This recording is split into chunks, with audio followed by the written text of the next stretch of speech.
All right, thank you very much for Paolo and Shaoling for organizing and for inviting me to speak. So I will talk about these two papers here, done together with Kurt von Keyserling at Birmingham and Frank Pohlmann at Munich. And the topic of these two papers is predicting dynamical behavior in quantum many-body systems. So the question is, if I have some closed interacting quantum many-body system, evolve it in time, how hard it is to predict its behavior at long times, and what can I say about that behavior?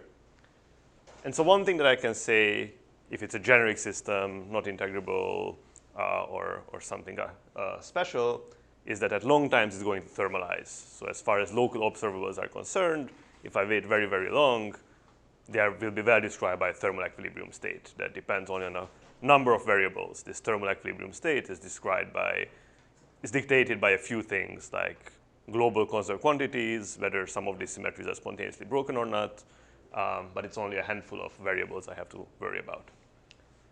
And actually I can do better than that. Even if I don't wait infinitely long, I'm looking at some long but intermediate timescales where there is still dynamics in the system. I can actually predict this dynamics based again on the same handful of observables. Because the idea is that even before the full system really equilibrates to a global thermal equilibrium, there's already a local thermal equilibrium at each small part of the system. And under this local equilibrium approximation, there will be some sort of hydrodynamic description of the dynamics of the system, at least as long as I only concern local observables. So I get some sort of hydrodynamics, and this hydrodynamics is again described by a few variables. I only really have to care about densities of conserved quantities, maybe some symmetry breaking, but only a handful of variables. So there's a question that arises here, which is kind of connecting these two ends, connecting some sort of microscopic description in terms of a microscopic Hamiltonian on the one hand, and this emergent hydrodynamic behavior on the other. And these are very different in many aspects. One is this drastic reduction on the number of variables. So the actual microscopic dynamics, it has some giant phase space of many particles, or if it's a quantum system, it's even worse. There is an exponentially big Hilbert space, while the hydrodynamics only has a few variables. And these are also qualitatively very different. The microscopic dynamics in this situation I'm imagining is reversible, unitary if it's a quantum system. Hydrodynamics has all sorts of dissipative processes that irreversibly take you towards thermal equilibrium. And the microscopic system could be classical or quantum. I'm interested in the case where it's quantum, but the hydrodynamics is really the same in both cases. It doesn't really care about whether your microscopic constituents obey quantum mechanics or not, except for a few details. Okay, so there is a conceptual question of how to get from one to the other, how to bridge the gap between these two. But you could also ask this as kind of a computational question, in the sense that if I imagine evolving some many-body wave function of the whole system, even if the initial wave function has a simple description that I could classically describe and maybe put on a classical computer, as it evolves in time, it's going to get increasingly complicated. The particles entangle with each other, there is some growth of entanglement, and there is some exponentially fast blow up of the number of classical parameters I would need to describe this state efficiently. But on the other hand, if I wait long enough such that this hydrodynamic description becomes valid, I can actually describe it with only a few variables. So there's a kind of sort of an information paradox that there's a kind of truncation that really the amount of information I need is much smaller than the total information contained in the state. So the question is how to, in practice, bridge this gap, how to, given a microscopic description, predict this hydrodynamic behavior. Yeah? Very naive question. Is there like a diagnostics that, like, okay, on the y-axis you have number of bits. It's kind of a clear intuition, but is there I don't know, a quantity, like an information theoretic quantity or something that can plot really something like this? That's a good question. Yeah, so this plot is kind of hand-wavy. One concrete thing you could do is if you take some reduced density matrix of a subsystem, and if you look at something like the, let's say, mutual information between two halves of the subsystem, that would show something like this, that it grows up initially because things within the subsystem are entangled with each other. But then if you wait long enough, actually they are all just entangled with things on the outside, and their entanglement with each other is small. So that would show something like this. Okay? So this is the question I'll be trying to answer. And if you need more motivation, this is also relevant for some experiments, that this hydrodynamic behavior is also something that you can measure in transport experiments, which is probably the most common way of probing a many-body system, is to try to push some current through it and measure its transport properties. And there are a variety of settings where this transport is really dictated by these hydrodynamic considerations. Okay? So what the rest of my talk will be about is one proposed method of achieving this goal, kind of starting from some microscopic description and arrive at a prediction for various hydrodynamic quantities in a way that's well controlled. And not just something that doesn't just work qualitatively, but really quantitatively can predict various numbers that characterize this hydrodynamic description. So the rough idea is that since the hydrodynamics I'm trying to describe is actually dissipative, even though my microscopic dynamics isn't, what I can do is sort of add a degree of dissipative evolution by hand, but in some well-controlled way where I have control over how dissipative it is, and I can, at the end of the day, gradually turn it off and get back something that describes the actual reversible dynamics. And we name this method DAOE, which is short for Dissipation-assisted operator evolution, and I'll explain in a few slides what that really means. And so our claim is that this method is really, it can do qualitatively better at achieving this goal than you would get by trying to do some sort of brute force method. So in particular, let's say you want to predict some quantity that describes hydrodynamics with some given precision epsilon that you set. So the point is that I'll make this more precise in a moment, but the idea is that the hydrodynamics you are trying to describe is described by a few numbers. You have some diffusion constants and other numbers that go into hydrodynamics. And if you want to calculate those to a fixed precision, if you try to do this in a brute force way by just putting your quantum evolution on a classical computer, then the numerical cost of doing that would blow up exponentially in how precisely you are trying to determine it. So it's exponential in 1 over epsilon or some polynomial of 1 over epsilon.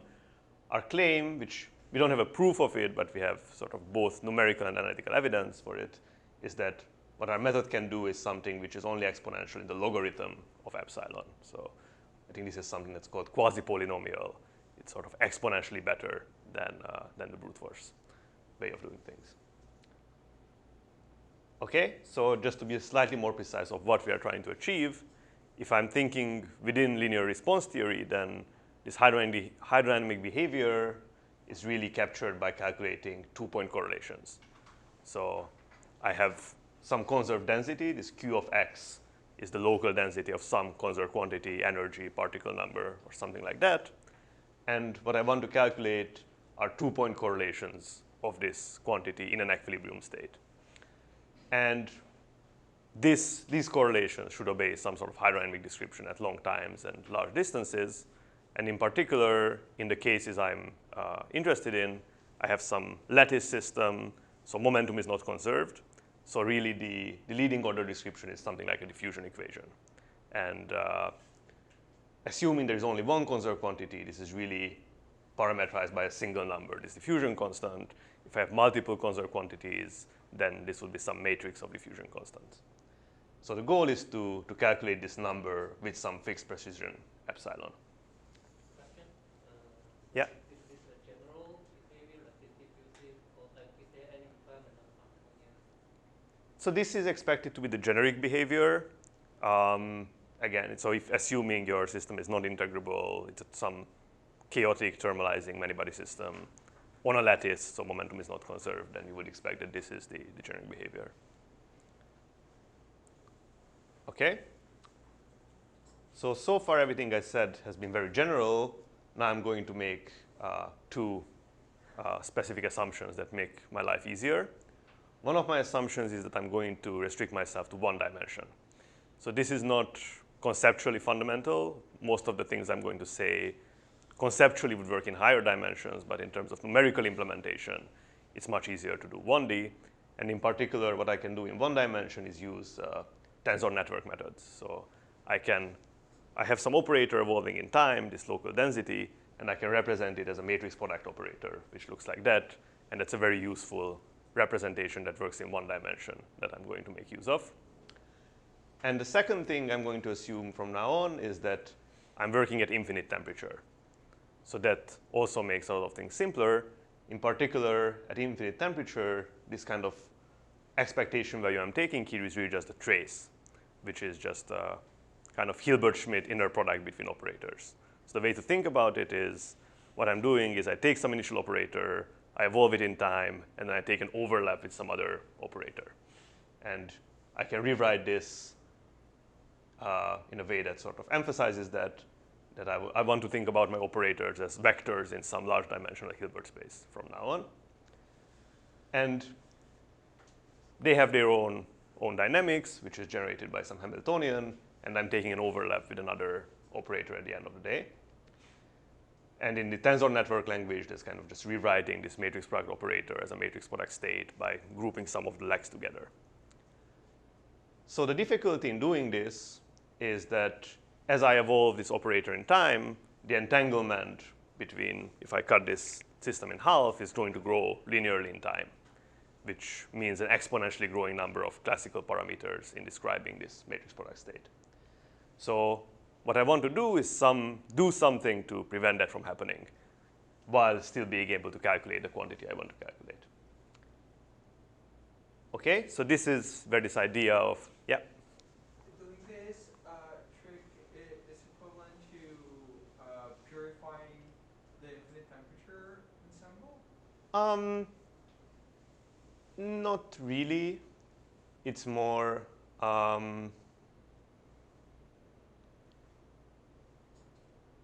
yeah, I don't know how to think of it that way.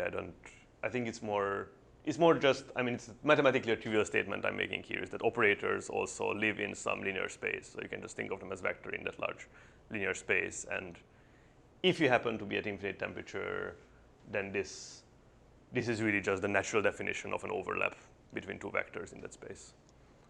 You could generalize to finite temperature, but then you have to kind of redefine what you mean by a scalar product. Okay, so this is where this idea of adding dissipation by hand comes in. So what I'm going to do is modify the unitary dynamics to something non-unitary, but in a well-controlled way that is kind of designed to not change the physics I'm trying to capture. And the way to do that is to notice that what I'm really interested in is, at the end of the day, my operator needs to come back to something that's local. So I'm looking at the overlap with some local operator. So I don't really care about things that are extremely non-local. And the idea is to get rid of some of the information contained in very non-local operators in a controlled way. So the idea is that if I imagine some one-dimensional spin chain, I can use a basis of operators called Pauli strings, which is just products of identities and Pauli XYZs on every side. And I can always characterize one of these strings by, well, what we call the length of the Pauli string. In quantum information theorists call it the Pauli weight, which is just the number of sites this operator is acting on. So this is a natural way of characterizing how non-local each of these operators is, how many sites it's acting on. And so what I'm going to do is define a kind of dissipation, which will be a super operator that acts on these Pauli strings. And it acts in the following way. It has two parameters. One is called L star, the other one is called gamma. And this L star is some sort of cutoff saying that Paulis with weight smaller or equal to L star are not influenced by the dissipation at all. So I prevent local operators from being influenced. And for things that have a size larger than L star, they are multiplied by a factor that's exponentially small in their Pauli length. Okay, so the more non-local the operator, the more strongly I get rid of it and dissipate it.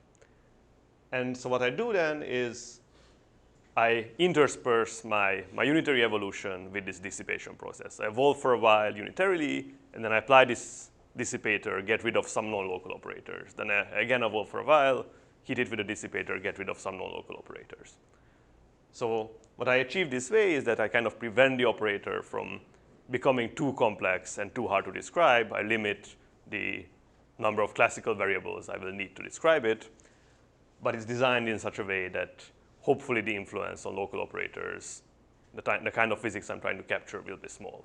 And what I will argue in the following is that indeed it is small, and I get a good approximation for the kind of things I'm trying to capture. Sorry, what is the need? Why do you need to introduce a cutoff L star? Right. So there are various reasons. One reason is just you definitely don't want the conserved quantities themselves to be affected by this dissipation. So for example, I want energy to be conserved, particle number to be conserved.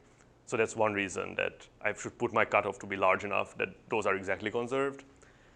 But it also just gives you a bit more different ways of tuning this dissipation. So because you have two parameters in the way you define it, that means that there are kind of different ways of switching off the dissipation, and that gives you a way of checking consistency at the end of the day, that your results actually don't depend on how you do that. Sure. And the behavior beyond L star is just motivated by what you expect implant equation to do? Right, more or less. But also just by the intuition that the more non-local something is, the less it should matter in the end. Like. Okay, thanks. Yeah. This is like doing RG, right? Well, I'm not sure about RG. So one thing it's similar to is, for those of you who are familiar with this, there is something called the memory matrix formalism, which one way of thinking about hydrodynamics and transport.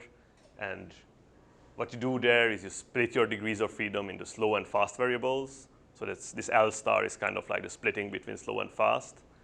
And then what the gamma variable does is it puts a cutoff on the memory time of the fast degrees of freedom of how long they retain memory before they have to come back to being a slow variable. Okay.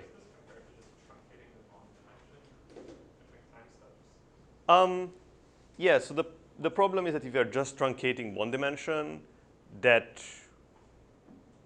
for example, it already violates conservation laws. So you will find that energy, particle number, and so on will not be conserved anymore. So that's already one big issue. And also there is just no good reason, there is no physical reason why that should give you a good approximation. Here the idea is that you are putting in some physical intuition of what you can discard and what you cannot discard based on locality. And what I will try to argue near the end is that there are actually good physical reasons to think that something like this should work. Yeah? How do you implement this dissipation in practice? Right, good. So I think that might be my next slide. So the point is that in 1D, you can do all of this very efficiently in a tensor network language. So the dissipation itself, you can write as a matrix product operator, which has some bond dimension that's L star plus 1. So it's a fairly efficient description of it. And then you can package all of this into a tensor network where your initial operator is a matrix product state. Your unitary evolution you can do using standard methods like TBD, and then you just hit it with an MPO that applies this dissipation. So this MPO does not look at geometric locality, it just counts a number. Right. So then you could apply that into dimensions as well. That part. That part, yes. I mean, you could always, for all of this, you can always take your 2D system and sort of pretend it's a 1D system without locality, but that will get increasingly difficult, especially the unitary evolution part. Yeah? How do you preserve the norm of the state? How do you preserve the norm of the state? Well, you don't really, because this is not, once you start dissipating, it's not unitary, so the norm is not actually preserved. In practice, when you run this numerically, you kind of renormalize it every step just for numerical stability, and then you keep track of the norm. But yeah, so the norm of the state actually changes in time. But then it's not like interacting with the path, because if you interact with the path, then the total trace of the density matrix should stay one. Well, again, so this is kind of in the Heisenberg picture. It's not a density matrix. It's an observable evolving. So it's kind of... So first of all, when I say norm, it's not trace of the operator. Trace of the operator is actually preserved. It's trace of the operator squared. That's the norm. So that would change even if you're just interacting with the path.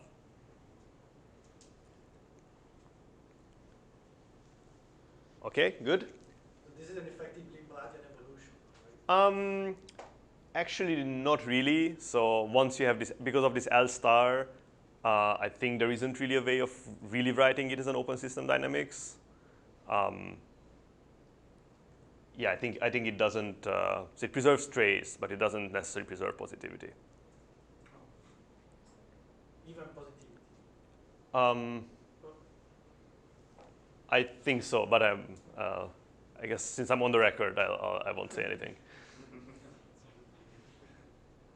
Okay, so what I promised is that by doing this dissipation, you can kind of tame this growth of entanglement that was plaguing doing the whole thing in a brute force way. And that's something you can easily check numerically. What you find is that if you look at the entanglement of this evolving state, initially it starts growing, but once it realizes that it's being dissipated, you get something that looks like this curve. You get a peak, and then it goes back down to some order 1 value. So really, at this point, you can do this evolution with a finite bond dimension for infinitely long times. The difficulty, the bottleneck is no longer time. It's really the amount of dissipation you do. Once you fix how much dissipation you have, you need a finite bond dimension. And so that's kind of the idea, that you can do long times, but at the cost of adding this dissipation, and then you are trying to continually go back to zero dissipation in a controlled way. Okay, so as I said, our goal is to calculate a diffusion constant. So the way to do that is you can calculate this profile of correlations, which should be some sort of Gaussian spreading out as square root of time if the system is indeed diffusive. And looking at how the variance goes in time gives you some time-dependent diffusion constant, which should go to a constant in time, and that would be your actual physical diffusion constant. And indeed, what we find is that this is the case. If I follow this time-dependent diffusion constant, it saturates to some value at long times. But the value that it saturates to depends on how strong the dissipation is. So you see this sort of shift. I guess so this is gamma that is being varied here. As you make dissipation weaker and weaker, this value shifts upward. So what you want to do is, at the end of the day, you would really want to know the diffusion constant of the unitary dynamics without dissipation. So what you want to do is do some sort of extrapolation back to gamma equals 0. And if you do that, you get plots that look like this, where the point is that as you go to smaller and smaller gamma, you get something that tends to look fairly nice and linear, that you can extrapolate back to gamma equals 0 as either a linear extrapolation, or you could fit something that's quadratic in gamma. And this is where this issue of having L star as a variable comes in and becomes very useful, is that you can change L star, and then what you know is that at gamma equals 0, L star shouldn't matter. You should get the same result, but now you have a way of checking consistency. You can do this for different L star, and if the result you get is really physical, then it shouldn't depend on L star. So you can do this, extrapolate all of these back to gamma equals 0, and check that they are close to each other. And that tells you that that's a very good, strong indication that indeed the result that you get is physical, and it's not some artifact of the method. Okay, so here is some results for energy diffusion in a non-integrable Ising chain. And here are some more results. This is a XX ladder, which is a model that has been studied a lot with other methods before, so we have something to compare to. And we indeed find, in most parameter regimes, very nice convergence and agreement between different L star. You also can tune to some sort of extreme limit where there is a big separation of scales where you find it harder to actually get good convergence. But again, the nice thing about this method is that at least it tells you when it's working and when it's not working, that actually you see that the different L star results don't agree with each other. So it sort of suggests that indeed you haven't managed to make gamma small enough to really get reliable results yet. What is the intuition for the breakdown? Sorry? That lower right panel, Mm-hmm. the non-convergence, what is the kind of physical intuition behind that? Right. So this system is some sort of two-leg ladder, and you have two couplings, one along the legs of the ladder and one between the two rungs of the ladder. And here, the coupling between the rungs is much smaller, 4 times as big as the coupling along the legs. So we are still investigating this. This is actually unpublished data, but what we think is happening is there are some extra emergent conserved quantities in that limit, and that's probably why this is sort of anomalous. Like a finite number of emergent quantities, or just kind of? Yeah, I'm not sure. So that's still on our to-do list. You could probably do some sort of perturbation theory in that limit to see what you get some sort of effective model. It might be integrable, but I don't know. But it's close to an integrable point or something? Is that? Maybe we don't know for sure. There is certainly some sort of reduction of number of degrees of freedom effectively in that limit, and maybe the effective Hamiltonian for those reduced number of degrees of freedom is integrable, but yeah, I don't know for sure. So again, on the record, I won't say it. Okay, good. How much time do I have? How much did I go over time? 14 minutes. 40. Oh, okay. That's very nice. Okay, so we have quite a bit of numerical evidence that things seem to be working quite well. In most cases, we get nice convergence. But we would also like to have something slightly more well-controlled and analytical ways of arguing why this method should work. And again, so the intuition behind the whole method was basically that what we are neglecting are processes where our observable grows to some complex non-local operator and then shrinks back to a local operator. So basically, the whole intuition behind this method is that those processes should be strongly suppressed. There is a small contribution to the diffusion constant from processes where your operator grows and then shrinks. So what we'd like to do is kind of quantify that a bit more. And one way to think about it is in a sort of Feynman diagram-like language. So you could think of this propagator from a charge density to a charge density and write as a sum of different terms. So a 0th order term would be one where you never leave this small subspace. So I'm imagining that we fixed our L star, we split the set of all operators into small ones below L star and non-local ones above L star. So there is a 0th order contribution where you just never leave the space of small operators.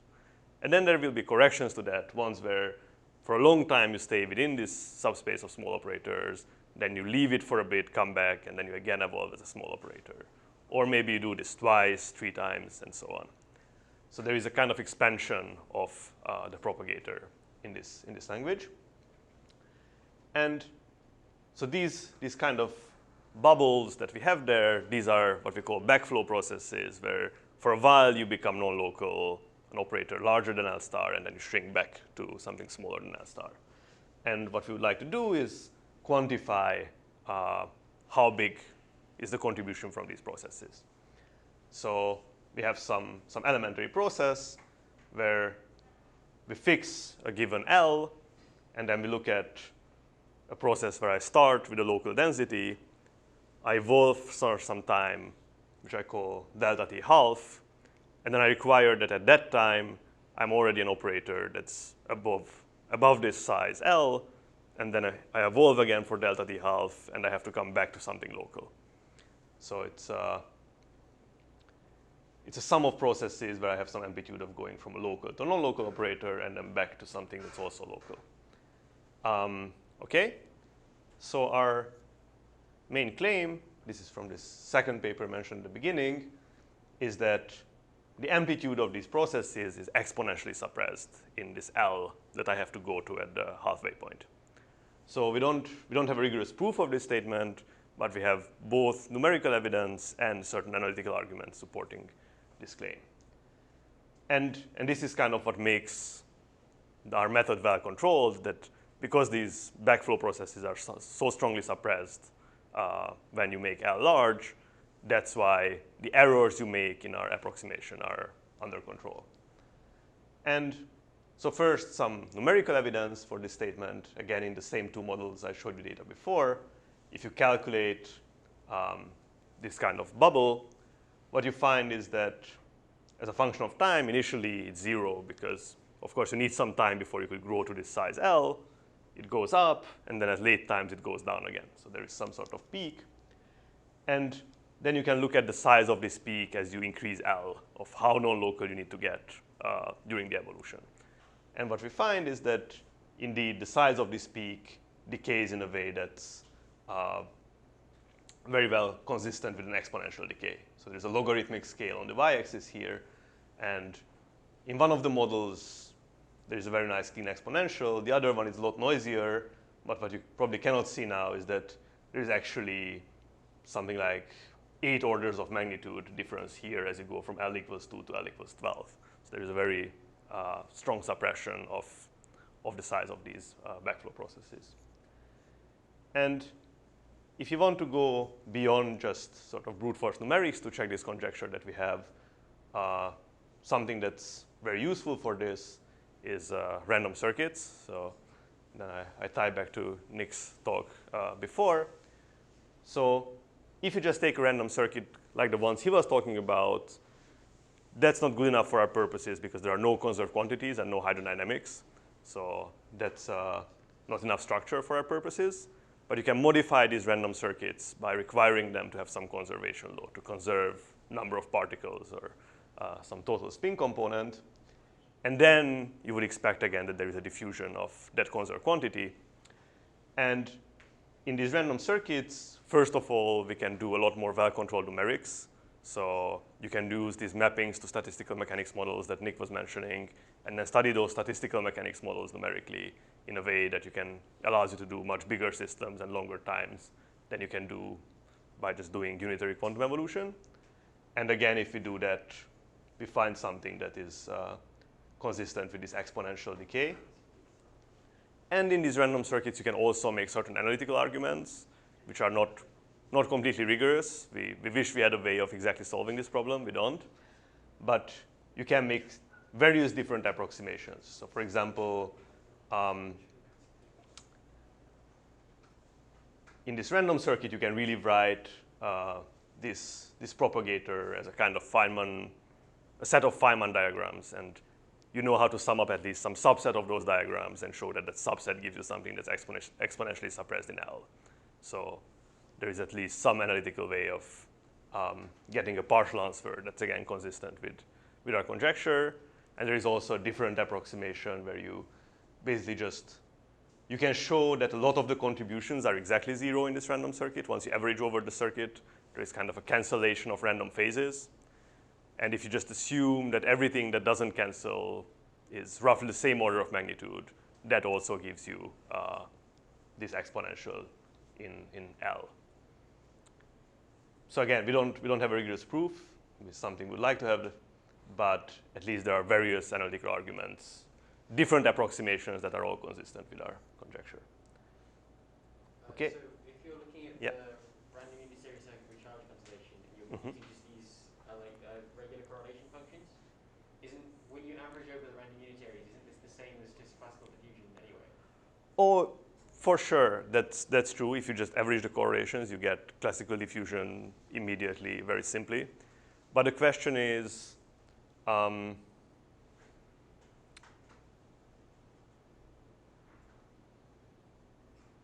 do I want to say? I mean, that's true, but the question is, in a given realization of the circuit, how big an error do you make to some like a diffusion constant if you make this approximation? So, I mean, what we really do, so one way of saying this is, if I look at this gamma, which is this bubble, if I just average gamma over a random circuit, it just gives me 0 immediately. Sure. But what I want to know is, if I average gamma squared, how big is that? And then it doesn't map to classical diffusion, right? Right, no. So it still maps to some classical problem, but it's some complicated classical model. But the claim is that basically gamma squared averaged over circuits is something that would be exponentially small in L. All right? And so this brings me back to this claim I was making before, which is the question of, okay, how do the resources grow that I need to simulate diffusion to get a diffusion constant, get to some precision epsilon? So using this claim that the errors we make by making our approximation are exponentially small in L star, then the question is, that tells me that I only need to make L star scale logarithmically with the precision I want to get. So that's one piece of information. And the other thing is the times I need to run this simulation for are roughly of order 1 over epsilon squared. So that's just how long it takes for this time-dependent diffusion constant to saturate to its long-time value. And the third thing is because dynamics is local, if I'm running the dynamics for a given time t, I only really need to keep track of systems of size linear in t because of some Lieb-Robinson bounds. So if I put these three things together, I get that the bond dimensions I expect to need to get results with precision epsilon are of this order exponential in logarithm of epsilon squared. And what you should compare this to is that if I want to go to the same time scale, 1 over epsilon squared, if I just ran the dynamics without dissipation, I would have a linear growth of entanglement. So that would give me a bond dimension that is e to the 1 over epsilon squared. So there is an exponential gain in resources by adding dissipation. Again, assuming our conjecture is correct, which we have some evidence for, but we would like to prove this more precisely, of course. Okay, so I think I'll just leave the conclusion slide up here. So there are a lot of potential follow-up things that we are working on. One is extending this to finite temperatures. So I was doing everything at infinite temperature, which makes things simpler. The intuition is that things should work if temperature is high but finite, but this is something we want to test. And then going to higher dimensions is even more challenging, but also potentially more exciting. Yeah, so with that, I thank you for your attention.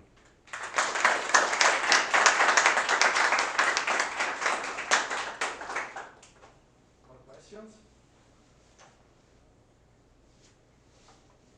So for the bond conjecture, could you just argue that like it's very unlikely to have a size L operator to become single operator, so that entropically is e to the minus L? That's part of it, but it's not in itself enough because you also have a lot of different operators that will come back. So roughly speaking, the naive argument or the naive way of arguing this is there are two pieces that go into it. One is what you just said, that it's very unlikely for any specific large operator to come back to a small operator for entropic reasons. And the other thing is that if I look at a number of different processes where different large operators go back to the same small operator, these come with random phases, and there is a phase cancellation between them. You need both of those to get something exponentially small. Yeah. So for implementing this, it seems very important that the dissipation operator can be expressed as this matrix product operator with the one dimensions of L star. I was wondering if you could give any intuition for why that's true. Or why you can express it that way? Well, I don't know if there's any better intuition than you can just write it down and see it very easily. It's basically what this MPO does is kind of like a clock that just goes through the system, and whenever it sees a non-trivial operator, it just shifts by 1. And then it doesn't need to shift anymore once you've reached L star. Okay, cool. Thanks. Yeah. So you outlined how you focus on generic locally interacting systems and said that the high size things kind of don't affect the conserved charges. Are there any weirder, unusual systems where you think the opposite is true? That the high size information might have some effect on local physics? Well, certainly if you give up locality sufficiently, I would expect, or I have no reason to expect that it wouldn't.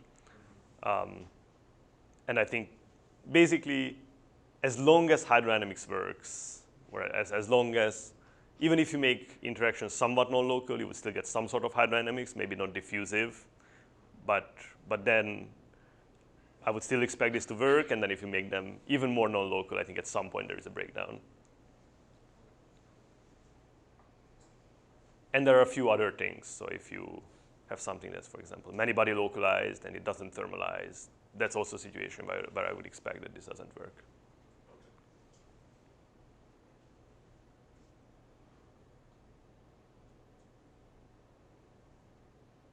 I have a side question, kind of related to finite temperature case, but not really. So have you, so let's say if I consider maybe I have two charges instead of one, and they're coupled in a way that I can have a, you know, a ballistic mode, like a propagating mode or something. Do you expect this approach should, I mean, I would imagine maybe with some certain modifications just to go through because your assumptions clearly still hold. Well, just wonder if you guys have thought about this. Not really. I mean, I don't know how to get a propagating mode unless you have something like a conserved momentum. Like if I just have a lattice, even if so some of the models we looked at have multiple conserved quantities. They have like charge and energy, for example, but they all just diffuse. At least I don't know any non-fine-tuned, non-integrable situation on a lattice where you get something that's not diffusive. Right. Or at least faster than diffusive. You can get things that are slower than diffusive. Perhaps if I can have, say, not momentum, but a conserved scalar that has the same parity of time reversal properties of momentum somehow, and things are local and non-integrable. Yeah, well, we can talk about this offline, but okay. that's an interesting thought. Doesn't this happen just in like a paramagnetic? Um, So you have two You have conjugate quantities. Magnon. Yeah. yeah, okay. I guess if you're at low enough temperature that you have spontaneous symmetry breaking, I can see this happening. Yeah, in like paramagnetic phases, I think probably it's pretty. I can't think of an example. Right. Yeah, so I had in mind sort of high temperatures, no symmetry breaking. Once it breaks symmetries, I agree that things become more, there are more things you can get. Okay. So let's thank the speaker.